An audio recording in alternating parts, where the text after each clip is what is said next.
get that war scar from, sir? Captain Yagawa.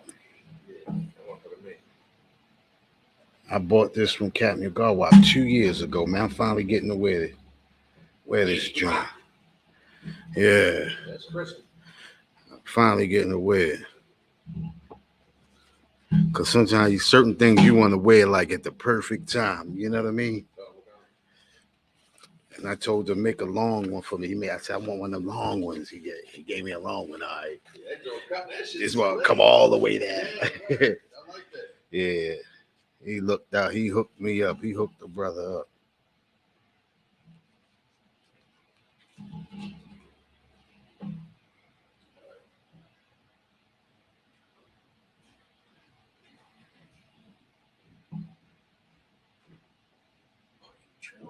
Mm-mm. You sit it right there. You sure? Yeah, go ahead, sit it right there. Go ahead, sit it right there. I don't smoke drugs. Yeah, that's another. It's cool. It's cool. Yep. Hey, Yes, sir. check your phone. Just make sure we clear. Just make sure we clear.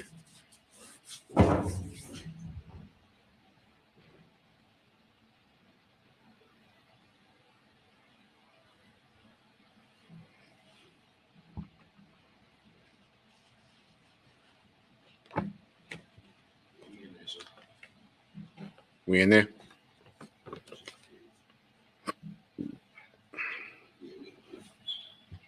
Can you hear me? Okay. All right. Clap it up. All right. Clap it up.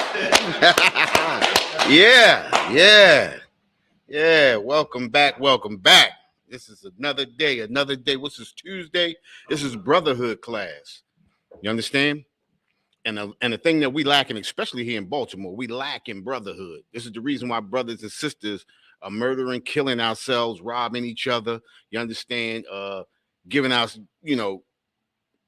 selling drugs to each other and everything like that, because we lack brotherhood. Right. You understand? Brotherhood,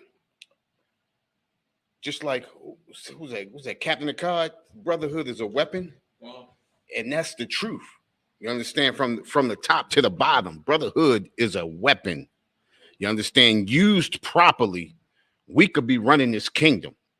The only reason why we're not running this kingdom is because we don't have brotherhood. We don't have love for our brothers and sisters. You understand? Especially like we have for the other nations. Other nations come in, we don't have to know them, but we show them all the love in the world. Right. It comes to our brothers and sisters. We have no love for our brothers and sisters. But tonight, we're going to get into brotherhood. You understand? And this just happens to be Black History Month. That's right. So what we're going to do is we're going to go into a little Black history tonight. You understand? We're going to go into a little Black history, and we're going to see what we can do, what we can do, or what has happened to us. You understand? Since our captivity, what has happened to us? Has things changed? Has anything changed with us? You understand? Have we gotten better? Have we learned?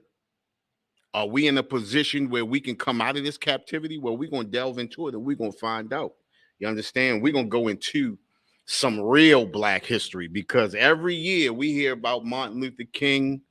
We hear about what's the one do the cotton gin? Whitney. What? I'm not mistaken. Yeah, Whitney. We go into the cotton gin. We hear about Sojourner Truth. I mean, all that is good, right? But the thing is the propaganda that we've been getting from our oppressor keeps us asleep. Well, this Black history that we're about to get tonight is going to wake us up. You understand? And we're going to see the real, true, you understand, vision of our oppressor. You understand? With that, with the Israelite School of Universal Practical Knowledge, started out on West 125th Street, Harlem, New York, under Commanding General Yohana. We've been bringing this truth since 1969. And what is that truth? That truth is that the so-called Blacks, Hispanics, and Natives are the true Jews of the Bible, and our oppressor is the devil that the Bible speaks of. Know what I'm going to do? That's right. You know what I'm going to do? I'm gonna take this scarf off. Oh! Listen. I ain't mad at you. Oh, it's hot. This is, I thought it was gonna be cold up in here, but it feels pretty good. It feels good up in here. Yeah, we rock and roll. We got the heat on. Yeah. Okay. All right. You might can turn that down a little bit. I came for the cold. You feel me? But we get rocked to sleep every year with the propaganda of Black History Month. And the propaganda of Black History Month, a lot of people don't realize and understand when you look at Black History Month and the way that they throw it to us, right? The way that they throw it to us is they give us a lot of people that helped and furthered the cause of our oppressor. They sprinkle maybe a Nat Turner or a Sojourner Truth or what's the other sister name? Underground Railroad, Harriet Tubman. They sprinkle that in there, right? But for the most part, they overflood us with the Clarence Thomases, with the Thurgood Marshalls, with the Martin Luther Kings. You understand? Everybody that furthered the cause of our oppressor, and they give us this vision, or they give us this vision to say, like, this is who you want to be. You understand what I'm saying? And in fact, what they're trying to do is have you follow the same course as those people and further the course or further the agenda of our oppressor. Right. You understand? But we can really delve into some Black history, some real Black history. You understand what I'm saying? And the first thing that we get ready to delve into is the Red Summer. You ever heard of the Red Summer? Wow. Red Summer was a riot back in 1919 of our oppressor. Right after that, what was that? Right after World War II. Hold up, wait a minute. The First World War. When the brothers was coming back from the First World War and they were being murdered by the oppressor. You understand? And brothers had fought their hearts out in this war. You understand? And only to come home, you survive a war, only to come home to be murdered in your uniform. You understand? We have to, this is real Black history right here. This is our history right here. You understand? And there's nothing wrong with Sojourner Truth or Harriet Tubman or anything like that, Nat Turner and them right there. But these are the things that America wants us to forget. You understand? These are the things that America wants to sweep up under the rug. You understand? Everything else that they use for Black History Month, they use it as propaganda to keep us on the course of America. Well, we about to veer off the course. You know, we're about to be trailblazers. We're about to set our own path. And this was the Red Summer, all right? The race riots of 1919. If you want to write that down, you understand? Because these are the things that we have to teach our children. You understand? These are the things that we have to instill in their mind so that when they grow up, they don't look at the oppressor as a friend. Right. They don't look at the oppressor as a comrade. They don't look at the oppressor as a role model. You understand what I'm saying? So now what I'm about to do is I'm about to read this article, right? I got to get this stuff stop stuff from popping up on the screen. All right. Now listen to this, right? This is Red Summer, the race riots of 1919. And that's what we're going to get into today, too. We're going to get into a couple of different race riots. There were many race riots in America. You understand? Race riots that a lot of us don't even know. You understand? What year were you born? 1982. Okay. All right. We're gonna get into this real heavy. Now listen to this. It says American servicemen return from the First World War only to find a new type of violent conflict waiting for them at home. An outbreak of racial violence known as the Red Summer occurred in 1919, an event that affected at least 26 cities across the United States. Listen to that. Listen to it. 26 cities. Now, think about this. This is 1919, right? We only what? Maybe 40, 50, just over 50 years out of slavery. Right?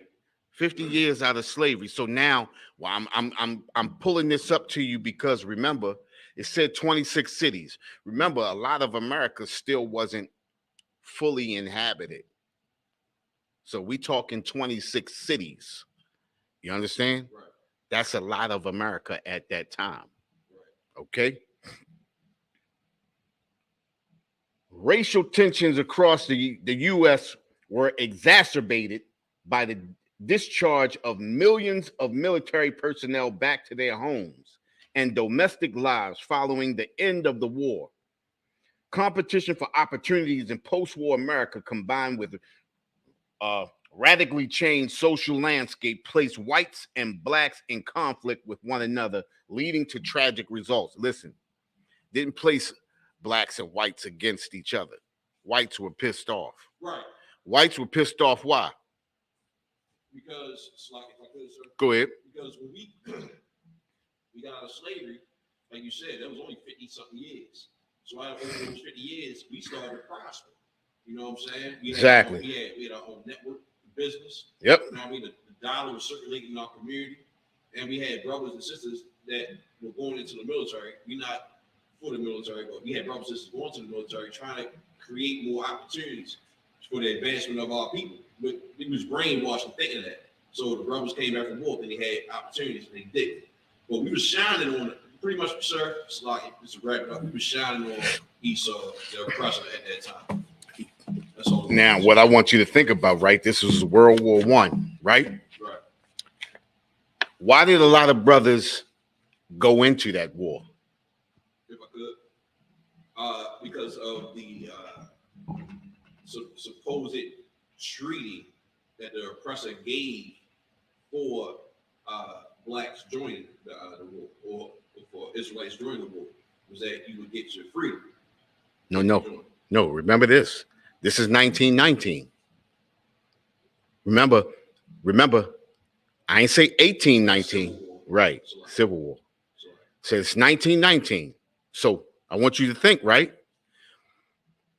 What was the main purpose of a lot of brothers going into the service? So if I could, go ahead. The so-called benefits. What the benefits like housing? Now remember this. We were segregated from them. They didn't want to be amongst us. So remember, we had our own cities, our own schools, our own towns, our own supermarkets, movie theaters, restaurants, all of that. So it wasn't to say it again. What did you say? Benefits? Yeah, it wasn't benefits. It wasn't benefits. Because like we were dependent on our own. Everything that we had built. Remember, America is going through the Great Depression at this time. Right? America's going through the Great Depression. So we're prospering at this time. So we didn't need anything from them. It was no benefits we were getting from them. They weren't giving us anything at that time. Right. So now I'm gonna give you one more chance. Think about it, right? Why did a lot of brothers enlist into the service at that time? All right, so I mean, before I get my answers, if I could, you said they enlisted, so that means they volunteered. Yeah. Why did they volunteer? Because they wanted to be a part of America. To a degree. That's what I'm gonna give. Martin Luther King wasn't there yet. I'm gonna give you that. Oh, both sides. I'm gonna give you that. The purpose of them joining that service was to get the respect of America, to get the respect of white America, to earn the respect. Brothers felt like if they went into the service and they got through that war and they came home in that uniform, white people would respect them more or give them some kind of respect. You understand what I'm saying? And basically, it's what we do today, right? We go into white corporations, we go into white businesses, and we try to fit in to get the respect of the oppressor. You understand what I'm saying? We do things not to benefit ourselves, but to gain the love and respect of the oppressor. Right. But the whole time the oppressor is benefiting off of us. You understand? Because when they go into World War I, when they go into the Civil War, when they go into World War II, who's on the front lines? So-called blacks and Hispanics. Exactly. You understand? That's not respect at all. Right. You understand? That's a benefit. They're benefiting from us. We are not benefiting from them. When it's time to show respect to a dead soldier, black soldiers don't get respect. Right. You understand? I mean, think about it. It happens today. Listen, the scriptures say there's no new thing under the sun, right? Right. We keep falling for the same thing. So what's going to happen? The same thing. You understand? So now listen. It says World War I intensified the Great Migration, the mass immigration of African Americans from the rural South to the industrial North and Midwest in hopes of escaping the poverty and discrimination of Jim Crow laws. By the summer of 1919, approximately 500,000 African Americans had resettled in northern cities, in many cases, northern whites. Slovakia. In many cases, northern whites, many of them newly arrived immigrants themselves, did not welcome black newcomers. Did you hear that? No. What did I just say? The key word was northern whites. No. That was a word, right? But the key word was newly arrived immigrants themselves. These were whites that were not from America. Right.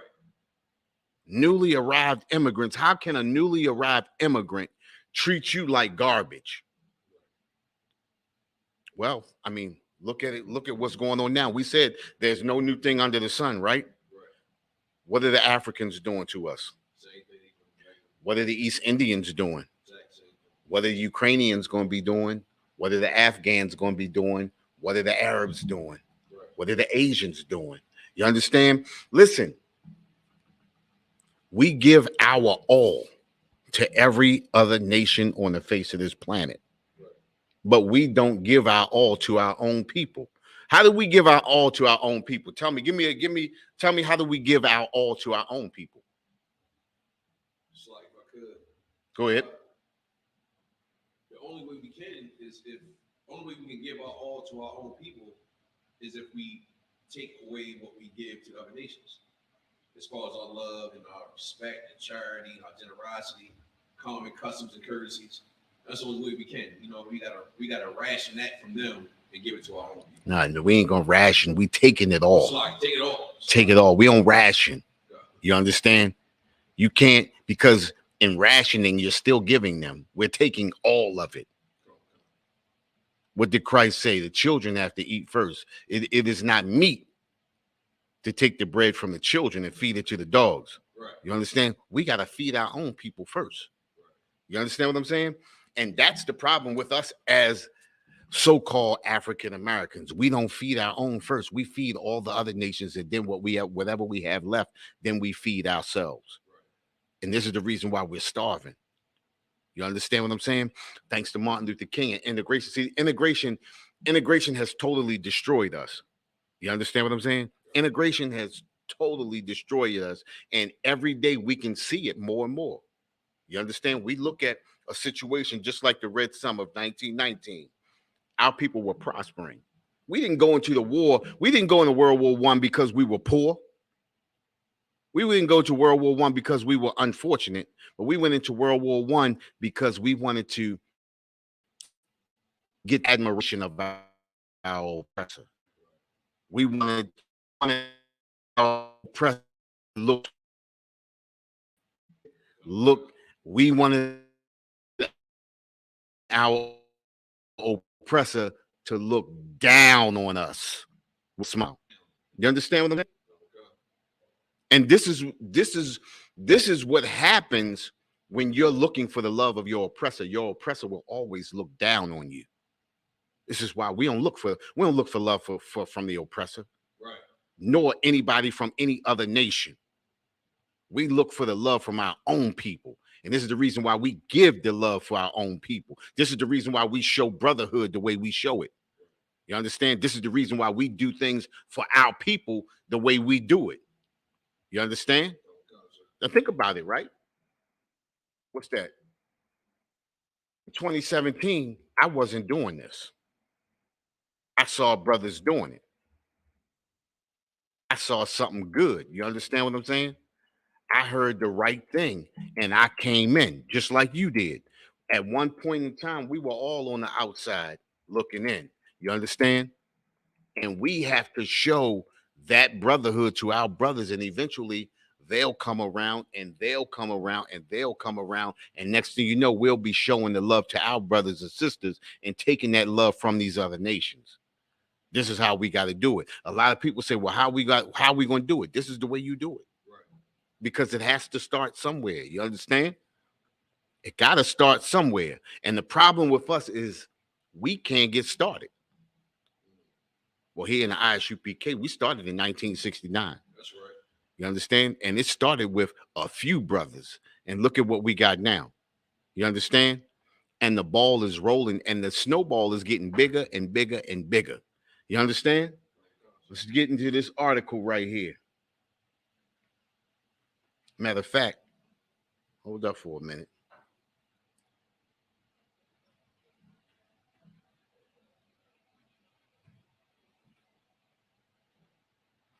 Get into this article, right? When the war ended, many returning servicemen resented that their vacated jobs had been taken, particularly by African American black laborers, already suffered from a negative reputation in the white working community for their use as a low-wage earning strike breakers or scabs, who would keep factories in operation while the employees went on strike. The situation was made worse in the aftermath of the Russian Revolution of 1917. Many officials and others with little or no evidence suspected black workers of being pawns of Bolshevik and anarchist. I said that right, didn't I? That's right. Anarchist. You understand? Now, they saying we were pawns of the Bolsheviks, which are the Russians, and anarchists, right? The Bolsheviks, I believe Bolsheviks are the Russians, right? That's a Russian name. That's the Russians, right? And anarchists. Well, when our oppressor wants to destroy us, they use anything to further a cause and rile up the beast. So they'll say, you understand, oh, they pawns of the Bolsheviks. But the Bolsheviks don't like us either. Right. The anarchists don't like us either. So how could we be pawns of that? Right. Now think about this, right? They say we took their jobs, right? Right.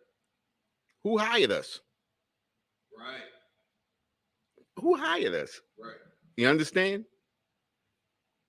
Think about it, right? Now, I'm just saying, think about it. Instead of going at the person who gave your job away, you go at the person who got the job. Not only that, the person who's not even making half the money you were making. Right.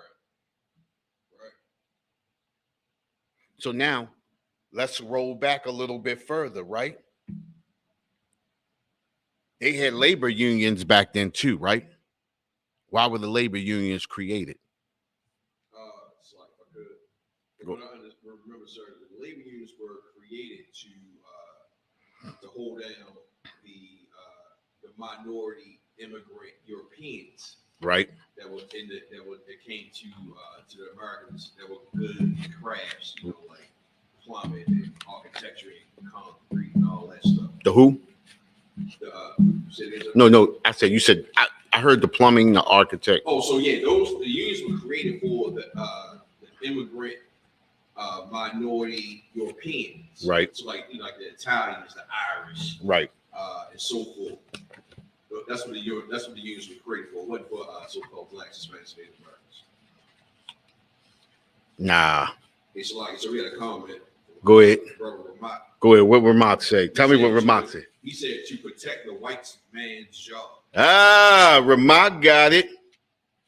Ramak got it. Listen, check this out.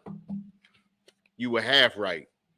Wasn't Europeans, it wasn't immigrant Europeans, right? They created the labor unions because right after, remember, during slavery, all of your, what do they call them? All of your professionals were slaves. Slaves were your carpenters. Slaves were your architects. And see, this is another thing too, right? That we have a misconception of. They always tell us that slaves couldn't read, but slaves had to read a blueprint. Right. Slaves had to be able to count and calculate. Slaves were the builders. We get ready to go down to North Carolina for the Passover. Right. Well, on one of the Passover commercials, Commanding General Yohanan and the other generals and a couple of other captains and brothers went into there, and they showed one of the places that one of the buildings that the slaves built, and Commanding General Yohanan said they built it without nails. Right. But if you could have seen the construction of it, that's not a person that can't read. Right. That's not a person that has no understanding. This is a person that understands, knows how to build. These are professionals. So the plumbers, the carpenters, the all of the builders, the bricklayers, all of them were artisans. They were considered artisans. So when the slaves were freed, you understand? All of the artisans or professionals were the slaves, the newly freed slaves. So what the oppressor did was, because all of the newly freed slaves were doing all of the building across the United States, and no oppressor could get a good job because all of the professionals, because they were lazy and didn't want to do the work, now you just made a whole bunch of professionals. Right. So they were getting the job. So our oppressor created the labor unions to block the slaves or the newly free slaves from getting those jobs. You understand what I'm saying? So the first labor unions were all white labor unions, so that the so-called Negro could not get a job. He had to be in the labor union to build. You understand? He had to be in the labor union. And if you're black, you can't get in the labor union. You understand? So this is where those labor unions, this is where the labor union started from. You understand? So they use that to push us back. You understand? But we still had to rely on our own. And this is how we build our own cities. We built our own cities. So by that time, all across the United States, by 1921, that's when they begin to burn down and tear up all of the black cities and towns. You had what? You had Rosewood, Seneca Village. What you had? Black Wall Street. You had that was Rosewood in Florida, right? It was I had a couple of them written down. It's a whole mess of them. You understand what I'm saying? And they slowly but surely destroyed all those cities and towns. You understand? Not because, you understand, we were stealing their jobs, but when you're going through a Great Depression like our oppressor, what else can you do? Either kill us or kill yourself. You understand? They do a little bit of both. You understand? But let's get back into this, right? Matter of fact,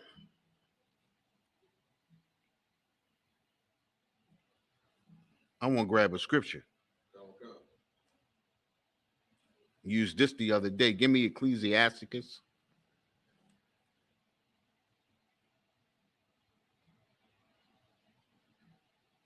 Chapter 13, verse 16. Come on, sir.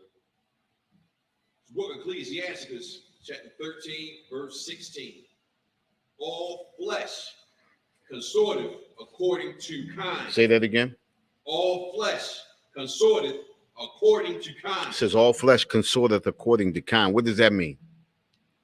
It means that we work with each other. We deal with each other. Right. According to who we are, to our nation. Right. So, exactly. You understand? And that's the propaganda of the United States, one big melting pot. You understand? We all got to come together. We all got to get along. That's the problem with us. We believe that motto. No other nation believes that. I mean, think about it, right? How often do you see the Asians coming in to join in with us? right. I mean, how often do you see the Arabs doing it? You understand? Think about this too, right? How often do you see Asians coming out to vote? No. Arabs coming out to vote? No. Because it's not about voting. They smart.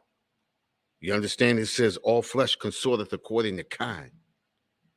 They know as long as we deal with our own, we will prosper. Right.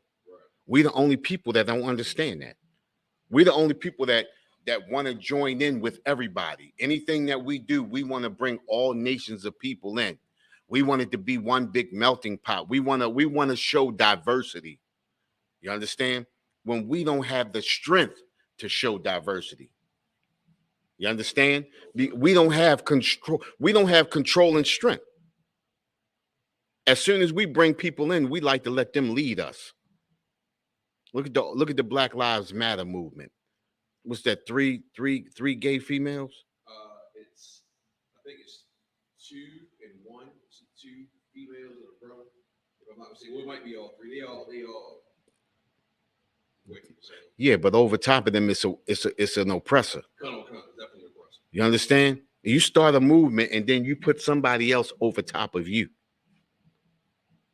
And then to put them over top of you, and then y'all start spending millions upon millions of dollars and don't help the people that your cause was supposed to help.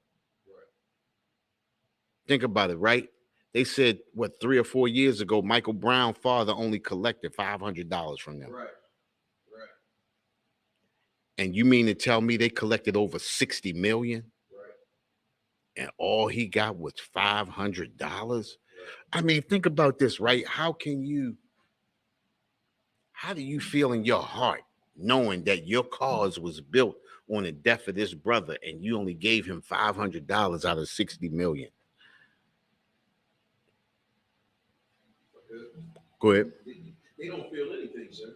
You know what I'm saying? Because we were taught to hate our own people. Right. You know what I'm saying? So like to see Mike Brown die and knowing that his family was already in a position of poverty, you know what I'm saying? Like you don't feel bad taking advantage of somebody poor. That's right. What the oppressor does. That's exactly.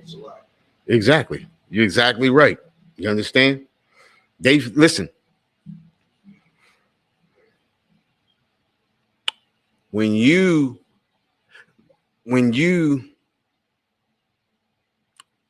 put yourself in the oppressor's space, you see things as the oppressor sees it. You understand? So if your oppressor hates you, then you're going to hate you, and you're going to hate anybody that looks like you. You understand? This is just how life is. You understand what I'm saying? It's just like I used the analogy out on the street before. It's just like the Borg.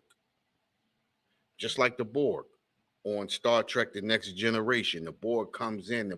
The Borg wipes out planets, destroys the and you don't to the Borg that destroys you. Right? The oppressor is like the board, either similar or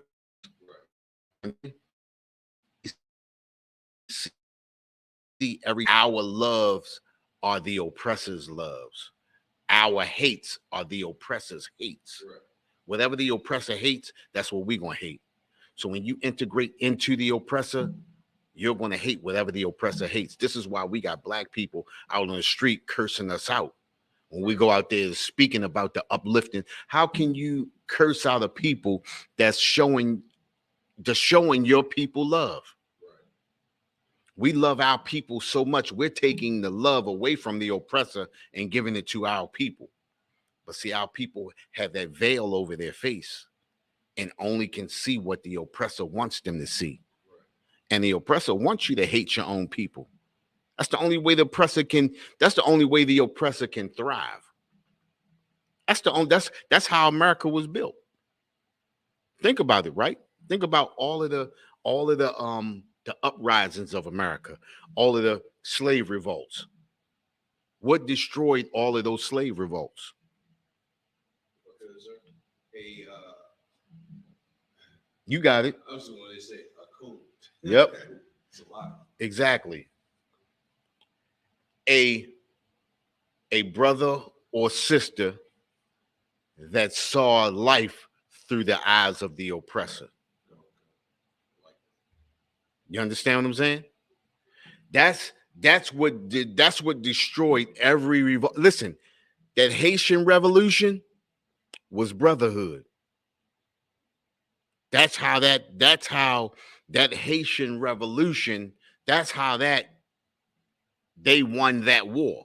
You understand? Because the Haitians love their people more than they love the oppressor. So they took all of their love away from the people that were oppressing them and put it towards their brothers and sisters and fought for their brothers and sisters. You understand? Then all the nations gathered together and went against Haiti. This is the reason why Haiti looks the way it looks. And this is the reason why Haiti is destroyed in the way it's destroyed. But our brothers and sisters don't understand that we have the power to destroy America just like America has destroyed Haiti. Right. We are the engine that runs America. Right. I mean, think about it, right? Think about it. Who comes out to see a football game if no black people are playing? Who comes out to watch a baseball game if ain't no black people playing? Israel. Who comes out to see a basketball game if no black people are playing? Israel. No. Listen to what I'm saying. Oh, sorry. I'm saying what I'm saying is I'm going the opposite way. I said we can destroy America just like America destroyed Haiti. Right. So if no black people are playing football, who's going to come out there to see those football games? Who's going to come see nobody? Yeah, who's going to see those? Who's going to come out to see a bunch of white people play basketball? Nobody. You understand what I'm saying?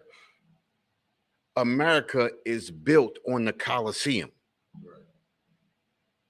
As long as you keep the people's minds mystified, you can keep digging into their pockets. You understand? And you can keep their hearts in your pocket. Right. Our hearts, and I'm speaking of brothers and sisters that are not in the UPK, our hearts are in the pockets of our oppressor. You understand what I'm saying? When we say to people, listen, we have to come out of America. Well, what do you mean? We gotta leave. Where are we gonna go? That's the first thing people say. You don't have to physically leave America, but take your mind out of the customs and cultures of America. Right. Take your hearts out of America. You understand? This is the reason why we are destroyed people. Because we can't see for the veil in front of our face. You understand? Listen, check this out. Say many whites feared that the return of the tens of thousands of black veterans with experience living abroad and more significantly having received military training would be unwilling to resubmit to traditional political and social subjugation in the U.S. but we still in that traditional subjugation in America. We still the last ones. What, the last ones hired, the first ones fired? We still make less than them. What's the difference? Understand? The difference is a lot of us don't recognize the oppressor when we see it. Back then, at least we recognized the oppressor. You understand? Many black leaders encouraged, listen, many black leaders encourage returning servicemen to assert themselves and fight for the dignity and respect they had earned through their military service. Listen, go ahead.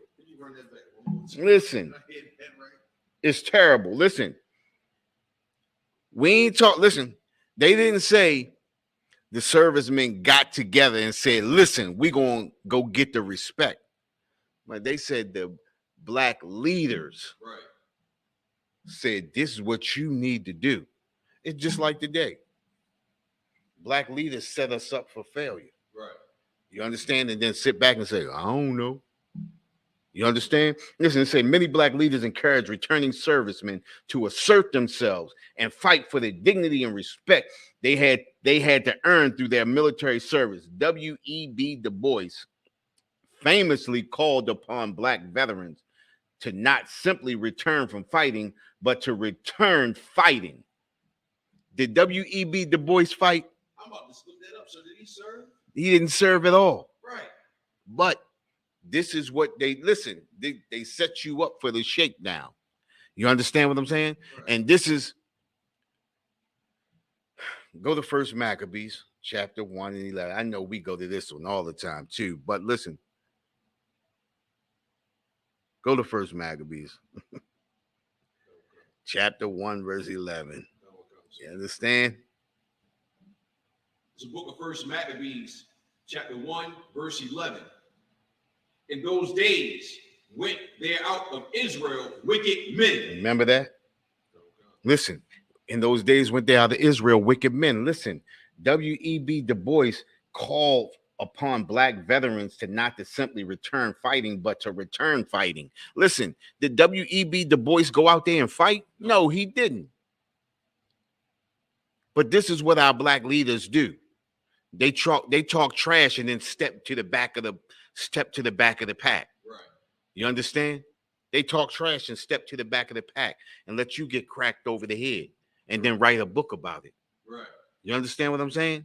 Right. This is why we are destroyed people. You understand? Listen, what was that in the what was that, the Boston Tea Party? The Boston Tea Party, right? Those those oppressors felt like they were being oppressed by the British, right? Right. And they stepped up and fought themselves. Right. You understand? Our leaders don't step up and fight, but our leaders stay cowards, dumb dogs that cannot bark. Right. You understand? And stand in the back and throw rocks and hide their hands. Right. You understand? And then, like I said, write books in the end. You understand? We have to separate ourselves. We don't have to fight anything. What we have to do is stop fighting for America.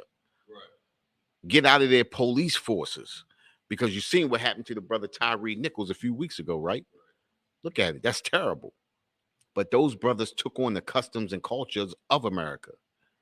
You understand? Yeah. And they got immediately fired. There's no waiting and we're going pending upon investigation.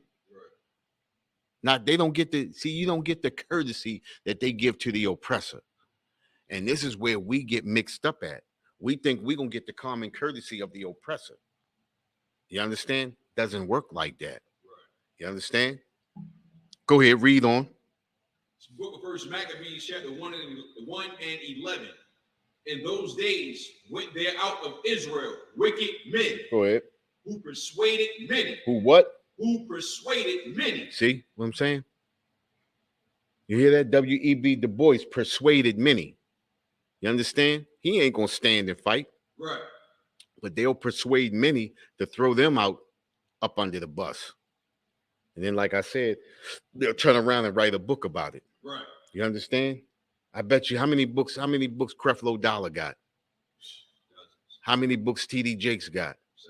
You understand? How many books do them other preachers and pastors, Al Sharpton, Jesse Jackson, and all of them got? Right. You understand? They'll throw you up under the bus so they can get some shine. You understand what I'm saying? Okay. This is what we got to watch out for. Listen to this. You're going to stay right there, though, right? Many black leaders encourage returning servicemen to assert themselves and fight for the dignity and respect they had earned through their military service. W.E.B. Du Bois famously called upon black veterans to not simply return from fighting, but to return fighting. Many black veterans were mistreated and in some cases attacked while in uniform. Lynchings increased from 64 in 1918 to 83 in 1919. Listen, I think the number's too low. I believe it's more than that. Okay. You understand what I'm saying? Brothers was getting murdered and lynched. When that Great Depression started to hit, our oppressor got frustrated. It was way more murders than that. I'm sure of it. They're not going to give you the real history. They had to give you a little bit, but they're not going to give you everything. They ain't going to tell you. Think about it. They still finding the bones of native children under these boarding schools. Right. You understand what I'm saying? Think about it. And that was undocumented. It was documented, but they ain't document the murders. Right. You understand? Think about it, right? It says it mistreated. Black veterans were mistreated and in some cases attacked while in uniform. Lynchings increased from 64 in 1918 to 83 in 1919. Membership in the revived Ku Klux Klan, reborn after D.W. Griffith's 1915 film, The Birth of a Nation. I got that on DVD. I got it on DVD. It's incredible. The old one, sir? Yeah, the first one, The Birth of a Nation. When the chick act like she didn't want to be touched by a black and then just jumped off the side of a cliff before anyone would ravage her. You understand? I'll jump off the side of a cliff. And in seeing that, that revived the Ku Klux Klan to go out there and do what they do, because now they had a cause as opposed to they had something to veil the hate that they really had for blacks in America. You understand? Blacks, Hispanics, and natives, because none of us were left out. Right. You understand? Remember, they still destroying the Native Indians to this day. They're still destroying the Hispanics to this day. They still murdering us to this day. Right. Nothing has changed. You understand? The Birth of a Nation skyrocketed into the millions by the early 1920s. And listen, I bought that movie a long time before I came into the UPK, because it was a propaganda movie, and it was incredible, something to see that could motivate a people. You understand? And we so destroyed that we don't get motivated by it. Right. You understand? To be away from them. They show you how they killing and murdering you. You understand? And this is where we get lost at in America. Go ahead, finish that scripture. First Maccabees chapter 1 and 11. In those days went there out of Israel wicked men. Go ahead. Persuaded many, saying, let us go and make a covenant with the heathen. Think about this, right? We go and make a covenant with the heathen. Every time you join the Army, Air Force, Navy, Marines, you making a covenant with the heathen. You know how many sisters get raped every year in the armed services? Right. It's incredible. And we still got sisters joining. What can a sister do on the battlefield? Right. You understand? What can a sister do on the battlefield but die? A sister die. That's a woman who won't kick out any warriors now. Right. You understand what I'm saying? That's a sister, if she make it home, gonna be told. You understand? No good. Just break 2 or 3 times in the service. How she gonna be messed up coming home. You know, truck saying sister's home. Go ahead, finish that. Let us go and make a covenant with the heathen that are round about us. And that's what we want to do. We want to make covenants with the heathens that are round about us. This is why we allow everybody into our neighborhoods. Right. You understand? This is why we destroy people, because we don't see anything as sacred to us. All the other nations do. It's the reason why the other nations don't allow other people into their community. Right. You understand? They don't allow other people into their spaces to set up shop. We're the only people that do that. We're the only people that do that. Then when other nations kick us out or do something to make us want to leave, we always asking why? Why are they doing that to me? Why are they doing that? You understand what I'm saying? Right. Stupidity. Right. Right. We are silly people. Right. You understand? We just don't get it. You understand? Go ahead, finish. For since we departed from them, we have had much sorrow. Since we have departed from them, that's how we feel. If we're away from them, we're not going to prosper. Mm-hmm. Things not going to go right. We got to bring them we got to bring them in. We got to have everybody got to be in. We got to get some Chinese people. We got to get some oppressors. We got to get some Arabs. We got to get some Ukrainians. We got to get some Russians. We got to get everybody up in here. It's got to be one big melting pot. Right. We're the only ones that do that. And then we bring everybody in. Everybody benefits off of the situation but us. Look at the civil rights movement. Everybody is benefiting off of it except for us. You understand? We're the only people that don't benefit off the things that we set up. You understand? We making the NFL millions of dollars, but we not benefiting off of it. Making the NBA millions of dollars, but we not benefiting off of it. Right. All of the great inventions that we did, we not benefiting off of it. Look at what's his name? George Washington Carver made all of those creations from a peanut, and we not benefiting off of it. Right. You understand? Every nation feeds off of us but us. Right. You understand? Drop that, right? And we're gonna grab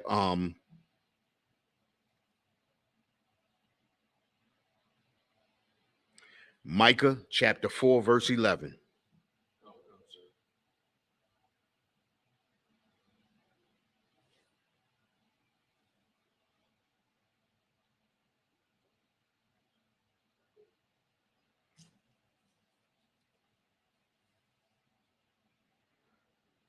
It's the book of Micah, chapter 4, verse 11. Now also many nations are gathered against thee. Say that again. Now also many nations are gathered against thee. It says now also many nations are gathered against us. Listen, we have to understand that what's Zephaniah 2:1 says, gather yourself together, ye gathered together, O nation I desire, right? We have to understand that we are a nation of people that are not desired. You understand? It says, now also many nations are gathered against thee. Listen, if we come together, there is no nation that can defeat us, no matter how many nations that there are. You understand? We got to come together, and we have to be over these nations. That's the only way that this earth is going. This is the only way we going. What am I trying to say? We're gonna have a foothold. You understand? The only way we have a foothold is if we come together with our own people. That's it. You understand what I'm saying? The only way we come to listen, it says, now also many nations are gathered against us. Most High is letting us know that all these nations are against us. So if everybody is against you, we have to come together and we have to be against them. You understand? Somebody can't be against you and you can't be against them. Or you lose. You understand? If somebody is against you, but you're not against them, you're going to lose. Right. In whatever endeavor. You understand? So if these nations are against us, then we have to gather together and we have to go against these nations. I'm not talking physically going out there shooting guns and all of that, fighting and all of that. But if nations don't allow you to come into their neighborhoods and build and prosper you can't allow them to come into your neighborhood to build and prosper. What do I mean by that? What I'm talking about is when these nations come in with these stores, you can't patronize them. You can't give your money to them. Because at the end of the night, that money gonna creep right out of your neighborhood, right into their neighborhood. You understand?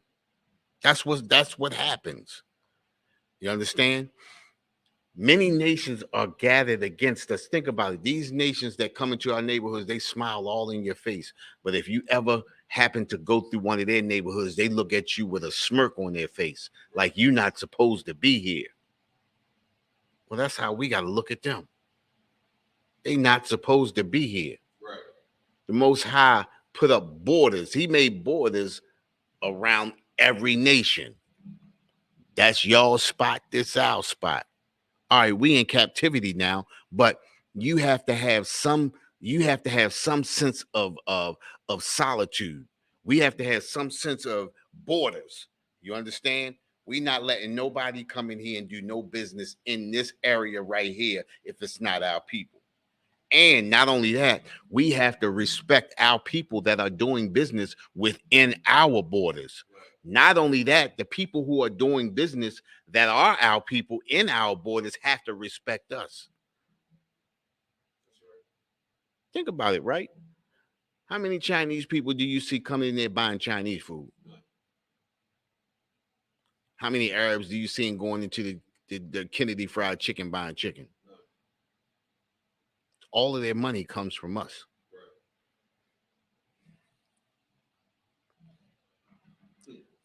Yeah. Go ahead, finish that. It's the book of Micah, chapter 4-11. Now also many nations are gathered against thee. Go ahead. That say, let her be defiled. Let her be defiled. Let her go up against her God. You understand? Let her show that iniquity against her God. Long as we defile, as long as we doing what the Most High tells us not to do, you understand? We stay defiled. We stay weak. You understand? And the Most High stays against us. Go ahead. And let our eye look upon Zion. Look at their eyes now looking upon Zion. Look at the millions of dollars that the NBA is getting.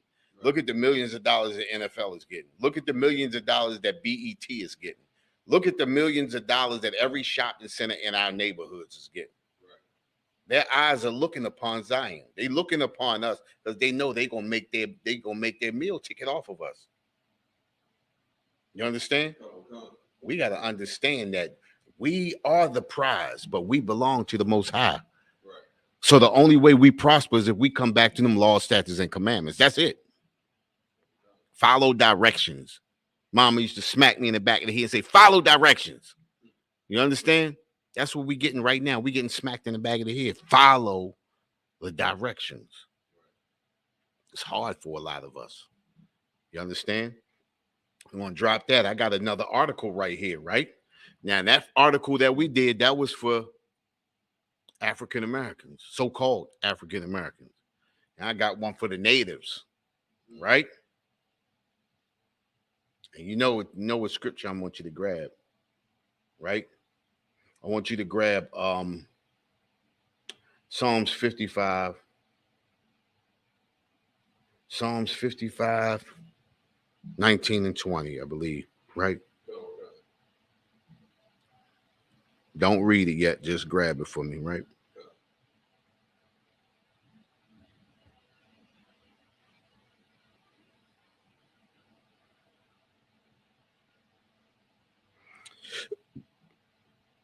Twenty and 21. Psalms 55, 20 and 21. Right? All right. Let me get back. Let me get into this one right here.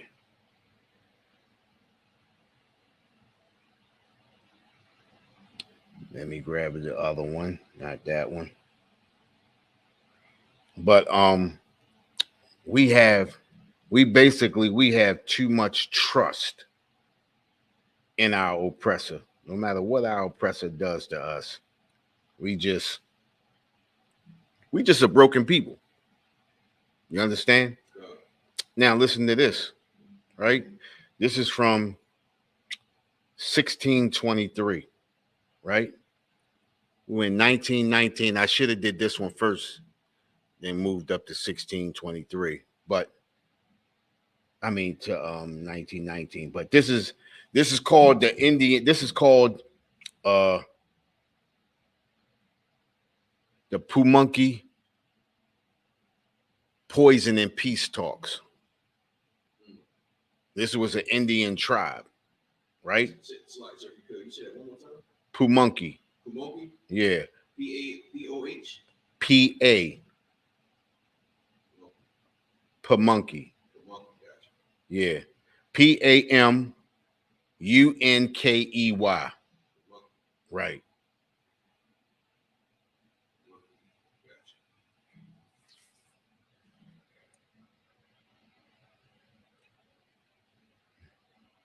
Got that? Okay. I'm ready to read this, right? Listen to this. In May 1623, Captain William Tucker led English soldiers from Jamestown to meet with Indian leaders here in Pumunki territory. This was these Indians' territory, right? The Indians were returning English prisoners taken in March 1622 during war leader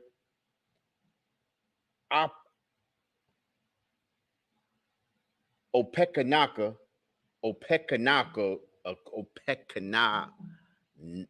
anyway, orchestrated attack on encroaching English settlements along the James River. At the meeting, the English called for a toast to seal the agreement, gave the Indians poisoned wine, and then fired upon them, injuring as many as 150, including Opecano,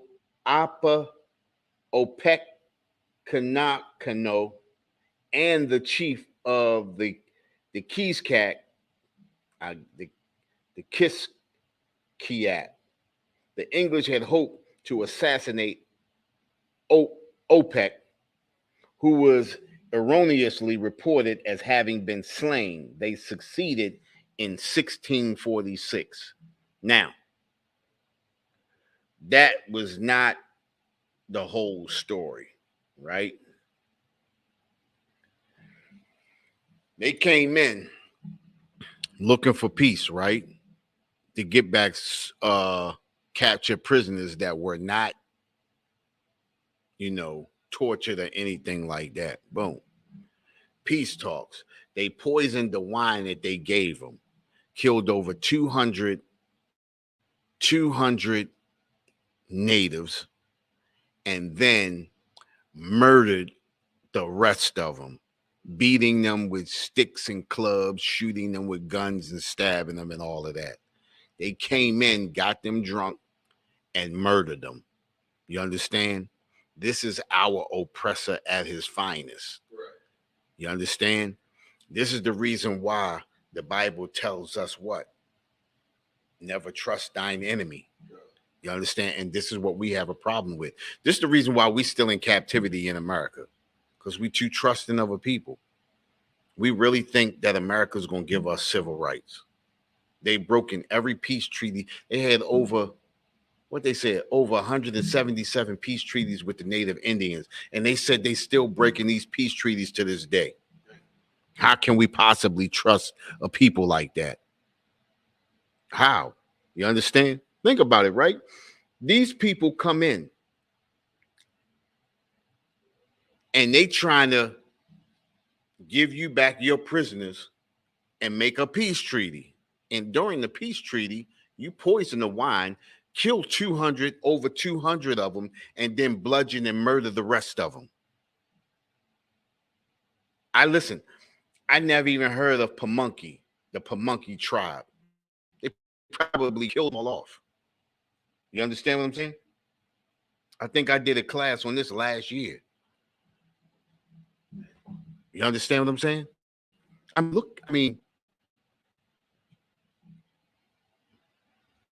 You got that scripture? No. Okay, read that. Psalms 55 and 20. He had put hands against such as be at peace with him. Say that again. He had put forth his hands against such as be at peace with him. What does that mean? Saying that he goes into conflict with people, or starts conflict with people that don't want no problems. Exactly. He put forth his hand as such that be at peace with him. These people were at peace with him. You understand? At peace. Not looking for any trouble. We just trying to make peace. And this is the oppressor. And this is think about it, right?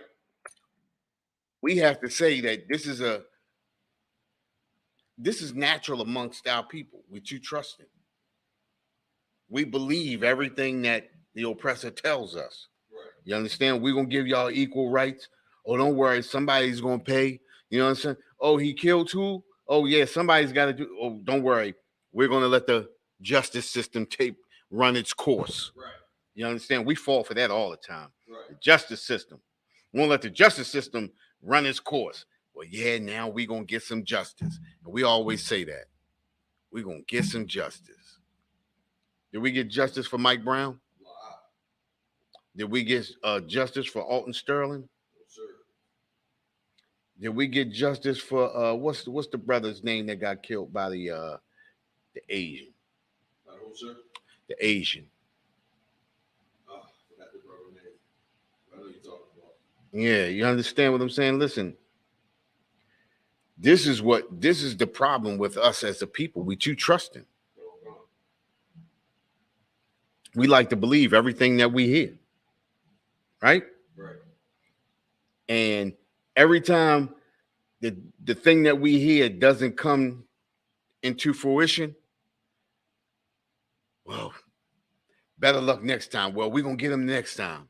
It's going to work the next time. We just got to keep fighting. We just got to keep going. We got to keep going. Go ahead. If I could. So, you know, that comment you just made, right? Right. That's the mindset that we're indoctrinated with at a young age, especially brothers that play sports. You know what I mean? Be a good sport about it. Don't be a sore loser. Be a good sport. Right. You know what I'm saying? But the oppressor don't gotta be a good sport. He can be a sore loser and kick your teeth in if you lose a football game. And you think about this too, right? Think about this. You know, you're totally right, right? Think about this. The oppressor is always the one to say you got to be a good sport. Right. But as soon as they lose, they mad as hell. Right? They don't have to be, just like you say, they don't have to be a good sport. But you got to smile and show your teeth. Right. You got to be a good jigaboo. You understand? You gotta be a good slave. Right. You know, that's the only way that that's the only way that this relationship gonna work. Right. Only one of us can be evil and angry. Right. You understand? But you are not that one. Right. You gotta suffer in silence. You gotta show your teeth. You understand? Like what's his name? Show your teeth. Steve Harvey. You understand? You got to show your teeth. You understand? All your gums and teeth. Now I ain't even gonna say that. I don't want to say that, but he pisses me off. Right. You understand? He makes us look bad as black people. You understand? You gotta go for the bag. You gotta chase the bag. It's about the bag. You understand? Forget about your brothers and sisters dying. Forget about your dignity. Forget about your morals. Right. It's about the bag. He'd do anything for a bag. He'd be in a monkey suit, scratching his butt for a bag. He already doing that. You understand? And then we got so many people that respect him for that. That's how you know we're destroyed people, because other cultures won't do that. Other cultures won't put up with that. You understand? Look at this. It say, at the Pamunkey peace talks, Virginia colonists secretly poisoned the wine, which kills Powhatan's leaders and 200 Pamunkey people. Additionally, 50 Pamunkeys are physically murdered. physically murdered. Right. You understand? And this is think about this too, right? This is a list of I got a list here of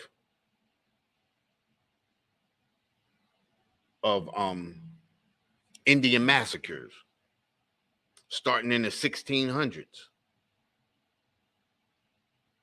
You understand? Mm-hmm. And it's damn near as many as we had slave revolts. You understand what I'm saying?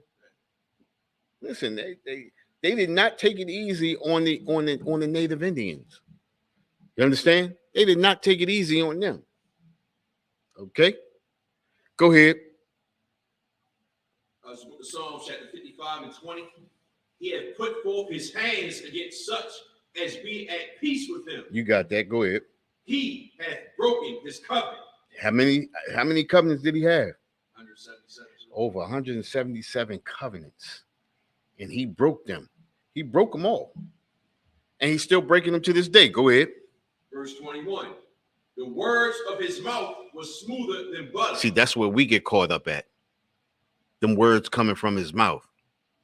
Give it some time. You understand? Right. They're going to come around. We're going to come around. Listen, we got to keep going. We got to keep trying. You understand? We got to come together as a nation. Right. You understand? It can't be just one of us. It's got to be all of us together. That's what happened at the Tower of Babel. All the nations come together under, what was that, Nimrod? Under Nimrod, an African. And now we coming together under the oppressor. Right. You understand? I mean, we destroyed. Every time we turn around and we come together under somebody, we end up under somebody. Right. That's just the way it is. You understand? Right. Drop that, right? Go ahead. No, finish that. Finish that. I'm sorry. Finish that. Book of Psalms, chapter 55 and 21. The words of his mouth were smoother than butter. Go ahead. But war was in his heart. And war is in his heart. Listen, no matter what he says, the oppressor has war in his heart. Right. It's nothing can change that. This is just the way the Most High made him. Right. You understand? It's nothing that can change him. Go ahead. His words were softer than oil. His words lull us to sleep. All you got to do, all you have to do is vote. Get out and vote. Right. You understand? Listen, if you vote for me, I got you. Words are smoother than oil. Go ahead. Yet were they drawn swords. Listen, he got a plan. He got a plan to destroy us. You understand? There is nothing worse than the oppressor making a promise, because you know if he makes a promise, he's going to break that promise. Right. You understand? We know that. We know that from history. Think about it. Us in America, how many promises has the oppressor made to us, and how many promises has he kept? A lot and none. It's a lot. Exactly. Exactly. You understand? Now, I'm going to drop that. Now I'm going to our Hispanic brothers. Okay? Going to the Hispanic brothers. If you want to, you can pull this up. I don't know if you can pull it up on it. You can pull it up. Yeah. Zoot Suit Riots. Yeah. The Zoot Suit Riots. You ever see Malcolm X? No. Movie with Denzel Washington? No. You seen that movie? Yes, sir. You remember who was that? Who was the brother he was with in that movie? Spike Lee. Spike Lee. That's it. I don't know why I couldn't remember his name. Spike Lee. I don't know if you remember that part when him and Spike Lee was walking down the street and he was doing that little slick walk and he was walking to the side.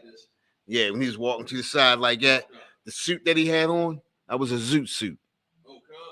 That's a zoot suit with that big brim hat and the hat be tipped to the side. You got the shoulders come out like that. Then the legs real wide, baggy wide at the bottom. That's a zoot suit. It's wide, and then it tapered down to the bottom. That's a zoot suit. That was Hispanics was famous for that. That was their joint. They was the They was the catalyst for the zoot suit. You understand what I'm saying? That was their thing. That's what they was known for. Having the little chain hanging out the pocket, out the joint like that, and you know what I mean? That was their thing right there. And they had swag. You understand what I'm saying? That's how you know they are brothers, man. They had swag, and they had the brothers doing it too. You know? But I'm gonna read about this. It's the Zoot Suit riots. You pulled that up? All right, look, it says a series of conflicts that occurred in June 1943 in Los Angeles between U.S. servicemen and Mexican American youth, the latter of whom wore outfits called zoot suits. The zoot suit consisted of a broad-shouldered draped jacket, balloon leg trousers, and sometimes a flamboyant hat.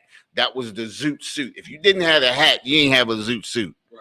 You didn't have a jacket, you didn't have a zoot suit. You didn't have the pants, you had to have all three of them. That's what the zoot suit. If you watch the cartoons, the old cartoons back in the day, they show the wolf, and the wolf had the joint, the hat on there. That was a zoot suit. Yeah. Made him a wolf too. You know? Exactly. Yeah, they got undertones on all of that. You understand? But that was a zoot suit.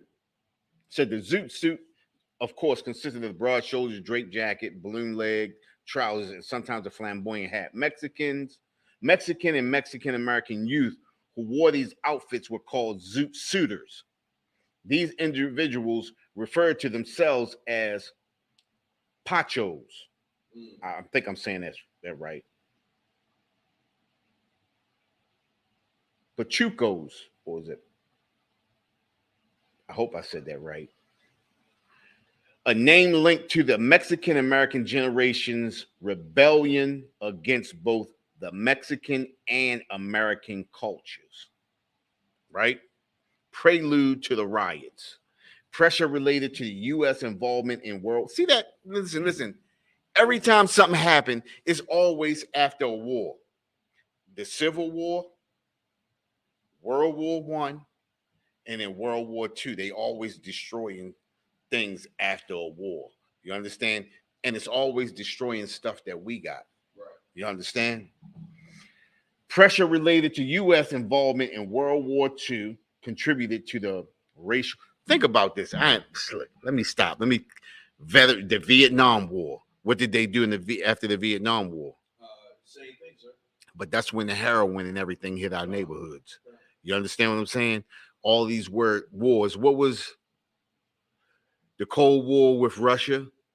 That's when crack came in at 85, Ronald Reagan. Right. You understand what I'm saying? It's always during a war. Go ahead. Now, if you looked at how you broke that down, right? After the wars, you got to think, before they hit us with the drugs, we was chilling by ourselves. Mm-hmm. So we was building. Right.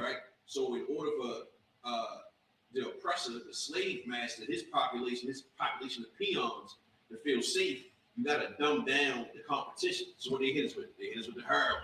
Right. They hit us with the cocaine. You get what I'm saying? So like that was their way of not having a rebellion like the Zoot Suiters. Right. Or any other rebellion from the slaves. Exactly. You know what I'm saying? So like, listen, you're exactly right. You understand? And just like this war that's going on now, we have to keep these exact ideas in mind. We have to remember, you know what I mean, how our oppressor is. Our oppressor has particular trademarks. You understand? He has a what am I trying to say? He has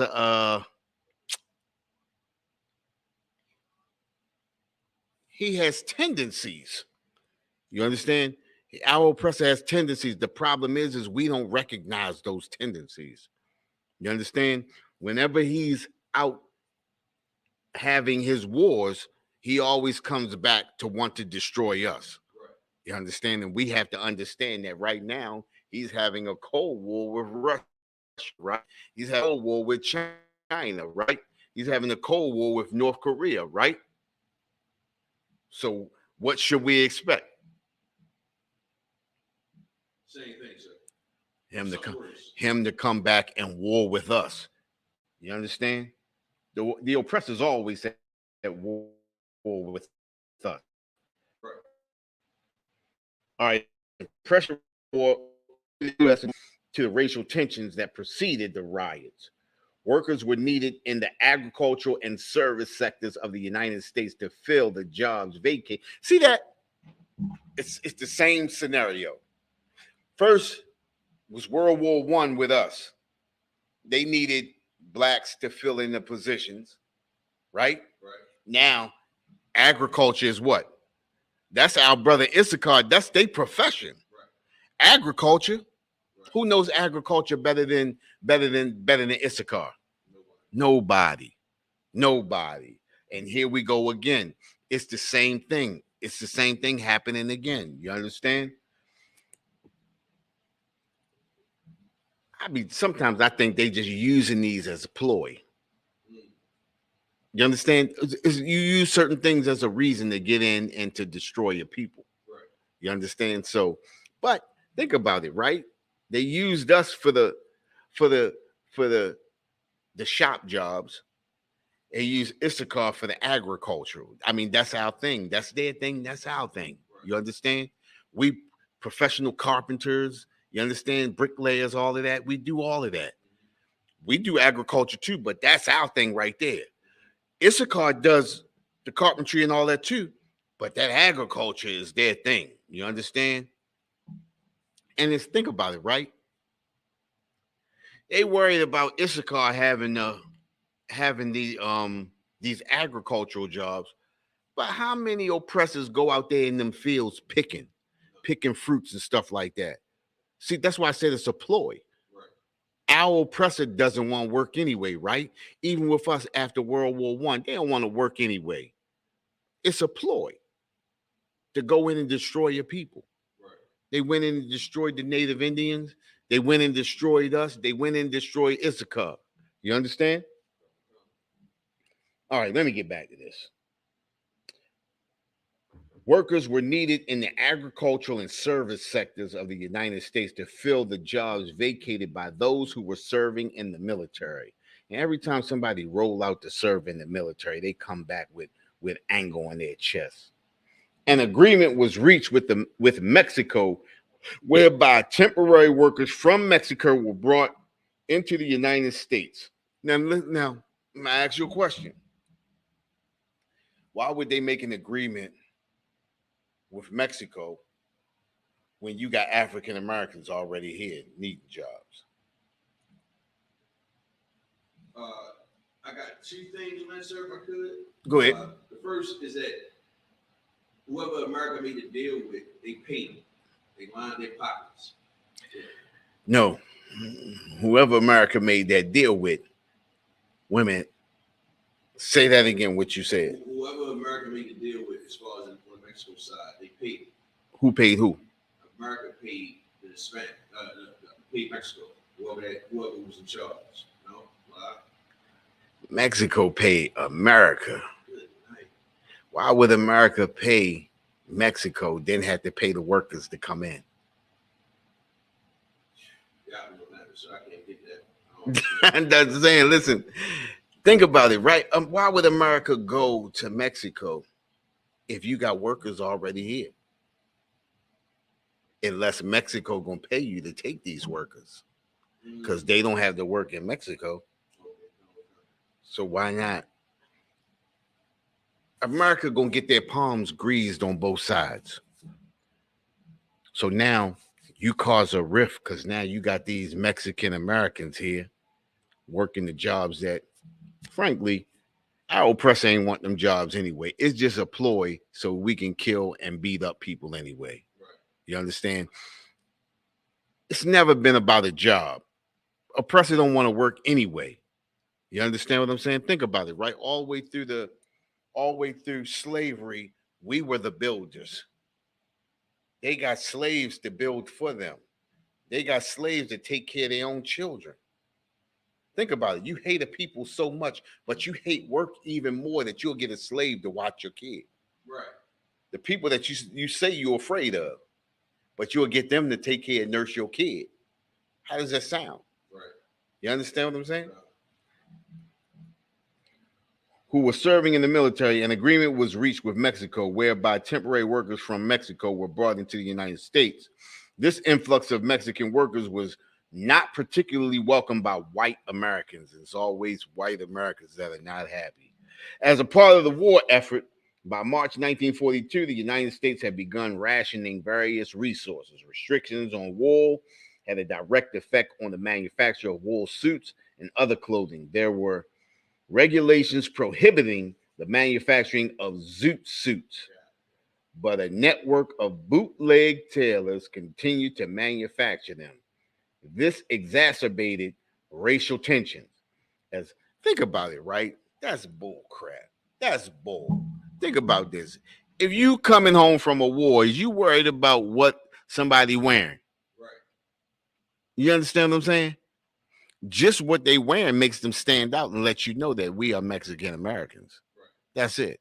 Ain't got nothing to do with the wool. Oh, because they using all that wool. We could have used. Where was you? Let me ask you a question. In the wool, where you going to use the wool at? For blanket? A blanket. Right. A blanket. That's it. You understand? Did they have a shortage of blankets? They don't never say they had a shortage of blankets. Right. You understand? Yeah, None of that. Right. Listen, this is the richest nation on the face of the earth. A ploy. You understand what I'm saying? A lot of this stuff that's in here, think about it, right? This is a part of the war effort. Oh, this is a war effort. We got to stop using wool. We got to stop using steel. We got to stop using wood and everything else. You understand what I'm saying? Right. The United States had begun rationing various resources. Restriction on wool had a direct effect on manufacturers of wool suits and other clothing. There were regulations prohibiting the manufacturing of zoot suits, but a network of bootleg tailors continued to manufacture. So they didn't lock up the tailors, though, right? Right. As Mexican American youths wearing the zoot suits were seen as un-American because they were deliberately ignoring the rationing regulations.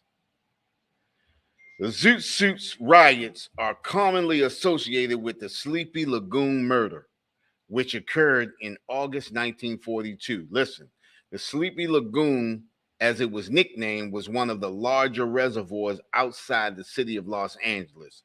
On the night of August the 1st, 1942, Zoot Suiters were involved in a fight at a party near the Sleepy Lagoon. The next morning, one of the partygoers, Jose Diaz, was dead. There was public outcry against the Zoot Suiters, fueled by local tabloids citing concerns about juvenile delinquency. California Governor Colbert Olson used Diaz's death as the impetus for a roundup by the Los Angeles Police Department of more than 600 young men and women, most of whom were Mexican Americans. Several of the Zoot Suiters who were arrested were tried and in January 1943 convicted of murder.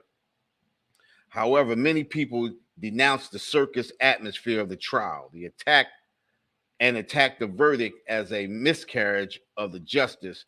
The conviction of the Mexican American youths were later reversed on an appeal in October 1944. Listen, they know exactly what they be doing. That's just the roundup to encage, just like I said, 600. Think about it, right? It wasn't even that many people out there fighting. Right. But you rounded up 600. The party wasn't even that big. Right. You understand what I'm saying? It wasn't even that big. And then this was think about it, Jose Diaz. Zoot Suiters wasn't fighting Zoot Suiters. Zoot Suiters was fighting white Americans. Right. So a Zoot Suiter died, so you round up all the Zoot Suiters, right, not the white Americans, and then you tried Zoot Suiters for a Zoot Suiter's death. Right. This is just the oppressor. You understand? Think about it. The riots began on June 33rd, 1943, after a group of sailors stated that they had been attacked by a group of Mexican American Zoots. Get there. Do you hear that? Right. Yeah, that. Listen, sailors. Who attacks the sailors? Nobody, sir. You from out of town. Excuse me. You from out of the country. You attack a sailor, a United States sailor? That don't even sound right. Even the lies are just, think about it. I mean, come on now. This don't even sound right. So, like, sir, if I could. Go ahead. And I served in the Esau military, and when we came home from Iraq, we were some violent bastards. Right. We got in several fights and brawls at clubs and goddamn Denny's and all that garbage. But who was you? Oh, I was a nigga out of my mind. No, you was a nigga. I was definitely a nigga. No. What I'm saying is you got in a fight because this is what niggas do. Right. Okay. Who attacks white sailors in uniform? You see what I'm saying? Right. Not only that, if I'm not even from this country, I wouldn't even be up in a white sailor's face. Right.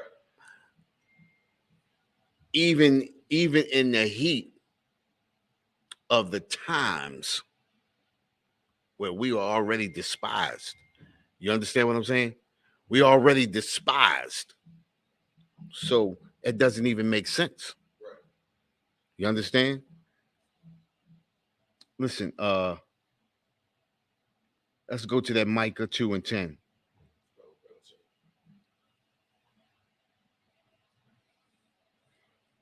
I was looking for a different one, but I don't know what I did with it.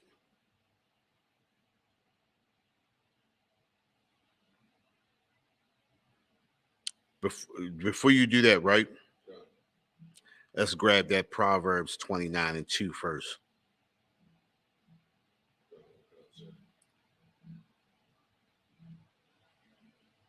It's the book of Proverbs, chapter 29, verse 2. When the righteous are in authority, the people rejoice. You hear that? It says, when the righteous are in authority, the people rejoice. Listen, look at us today. Look at all of these, think about it. Look at all of these riots that we've been through, our people, the so-called blacks, Hispanics, and natives. Right?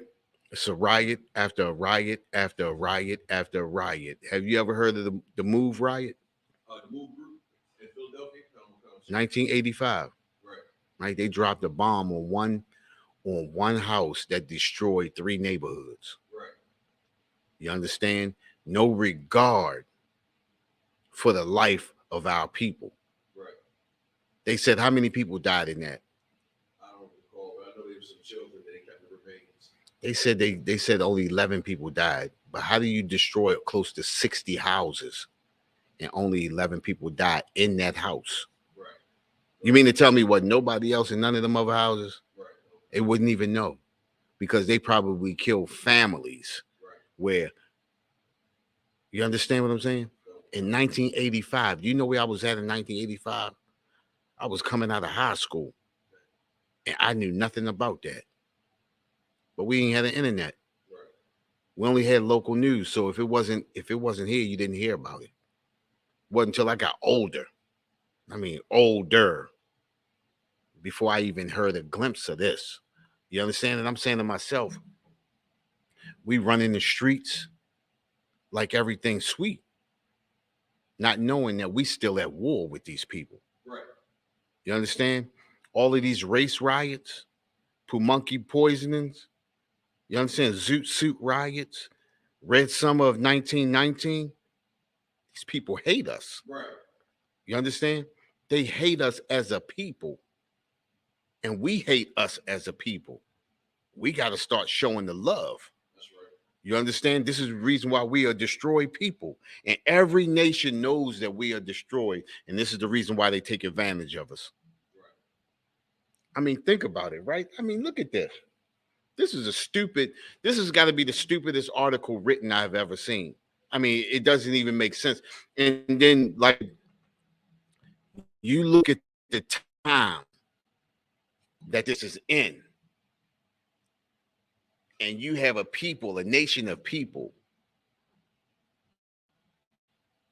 that have nothing but hate in their heart for our people. Why would our people sit and attack these people?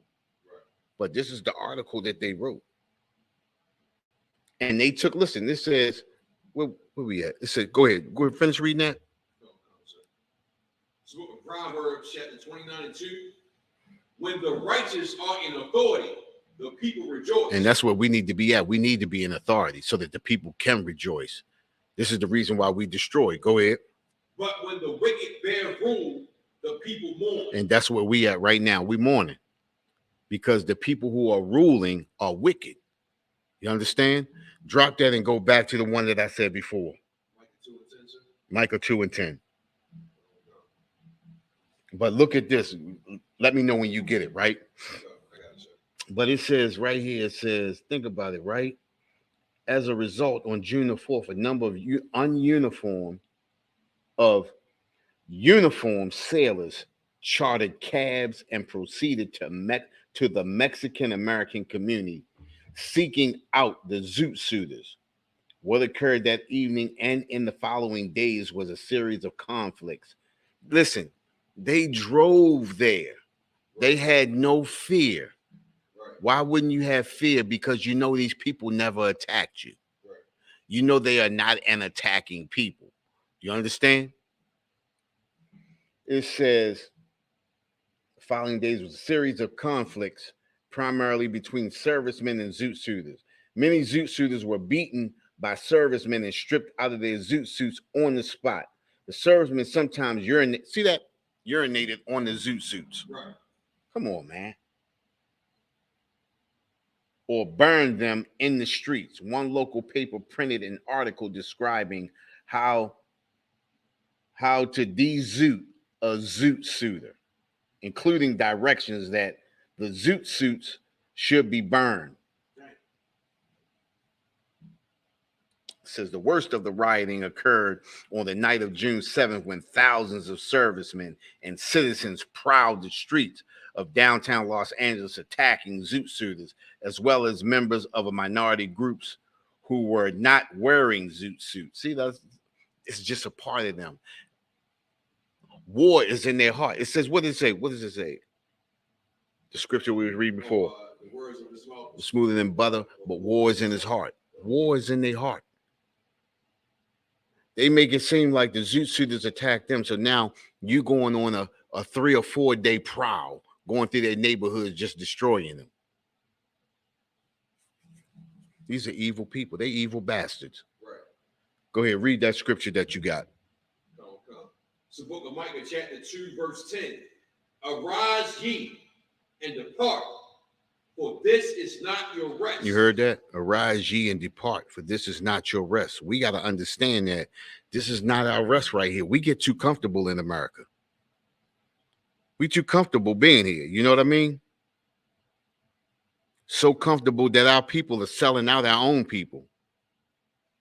You understand what I'm saying? Okay. We get comfortable. It says, arise ye and depart, for this is not your rest. We too comfortable in America. Right. We too comfortable in the customs and culture. We too comfortable in this homosexuality. Right. We too comfortable in this murder, this drug culture. These not even our culture. You understand? Yeah. Go ahead. Because it is polluted. It's polluted. You understand? It's polluted. It's nothing but destruction here. You understand? It's nothing good can come out of a polluted place. Right. You understand? It can only further destroy us. Go ahead. It shall destroy you, even with a sword destruction. Even with a sword destruction. I mean, the worst at the worst. You understand? We just a destroyed people. But what was we talking about in the beginning, right? We got to come back to these laws, statutes, and commandments. Right. We got to gather ourselves together. We got to come together with our own people. You understand? Right. And as long as we come together with our own people, we can come up out of this. Right. But as long as we stay divided and doing our own thing, this is what we're going to suffer through. You know? And with that, the Israelite School of Universal Practical Knowledge started out of 1 West 125th Street, Harlem, New York, under Commanding General Yohana. Been bringing this truth since 1969. And what is that truth? That truth is that the so-called blacks, Hispanics, and natives are the descendants of the greatest people that ever walked the face of this earth. And the Bible identifies us as the true biblical Jews of the Bible. With that, I'm going to turn the class over to Priest Officer Nadarwan.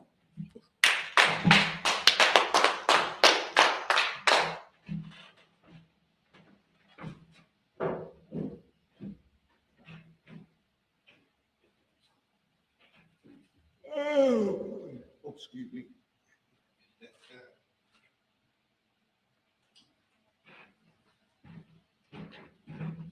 Yeah, let's clap it up again one more time for Officer Mathum, man. Priest Officer Mathum.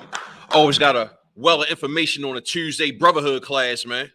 All right. Security announcements. We the ISUPK out of 1 West 125th Street, Harlem, New York, under Commanding General Yohana.